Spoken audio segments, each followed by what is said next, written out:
இனிய காலை வணக்கம் அனைவருக்கும். இன்றைய நாளில் கூட தேவனுடைய வசனத்தின் ஊடாக உங்களை சந்திப்பதில் மிகவும் மகிழ்ச்சி அடைகின்றேன்.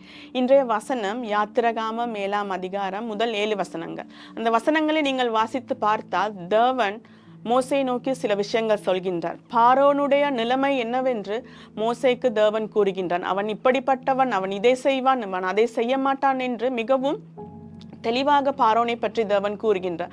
கூறிய போதிலும் மோசேக்கு நன்கு தெரிந்திருந்தது பார்வோன் யார் என்று, அவனுடைய சுபாவம் என்னவென்று தெரிந்திருந்த போதிலும் தேவன் கூறியதை மோசே மறுக்கவில்லை.